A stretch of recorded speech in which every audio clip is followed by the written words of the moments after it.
The Mazda CX-5 is the best-selling vehicle in the Mazda lineup, and today I'm going to show you why as I take the 2025 CX-5 Preferred out for a test drive. Let's check it out. If you're interested in a new Mazda vehicle, come check out our inventory. We're online at smailmazda.com, or come see us off Route 30 in Greensburg, PA. Of course, the first thing that's going to stick out to you whenever you're looking at this vehicle is this soul red metallic exterior paint color. When the sunlight hits it, it just absolutely pops.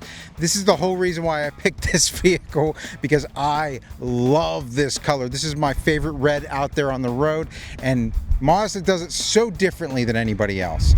Of course, when you come across the front of this vehicle, you're going to notice the chrome and the black accents really popping with that gigantic Mazda logo there. That's actually going to hide your radar for your cruise control in there. This vehicle has a 2.5 liter engine that produces 187 horsepower and 186 pound-feet of torque.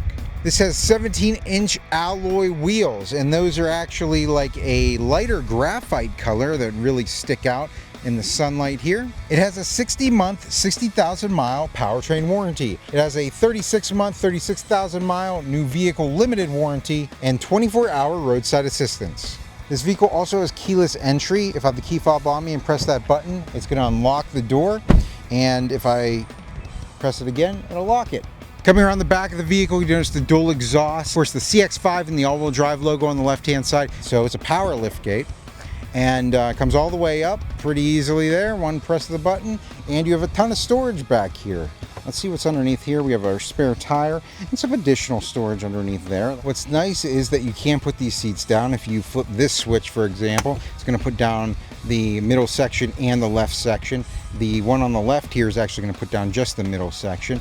And on the right side here, I can put this side down too. And that folds pretty flat there. You can fit a lot more stuff in here, obviously. It gives you a lot of cargo room. But one other thing back here on the right-hand side, we actually have some charging options right back there with a 12-volt charger. Jumping into the back seats, you notice that the door does open 90 degrees here, so I have a lot of ability to get things into the vehicle. You have black perforated leather seats with gray stitching, and those feel really nice. They hug you really well here in the back seat. The armrest comes down. You have two cup holders, something to some place to store your phone.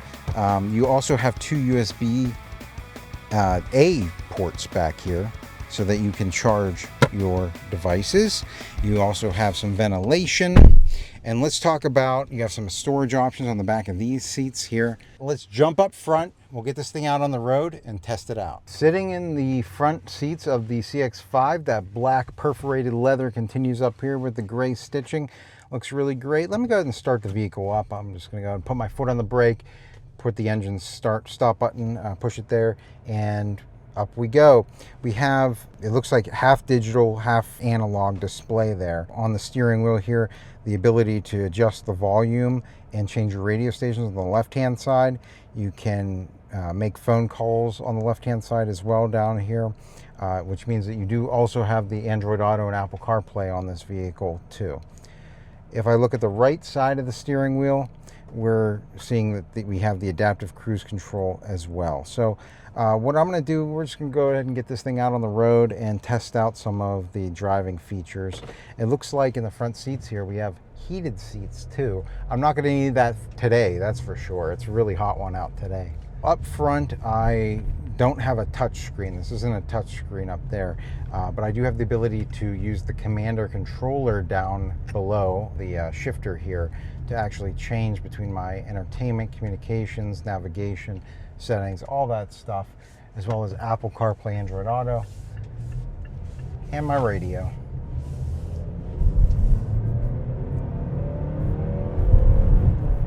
All right. So just getting this up to speed here in normal mode, that's a very nice smooth transition up to power. I didn't feel thrown back in my seat or anything like that. And it's important to note that this does have all-wheel drive as well, so it's really nice to just have that. All right, switching us over into sport mode, I'm just going to hit the accelerator here. All right, well, there's definitely an audio difference.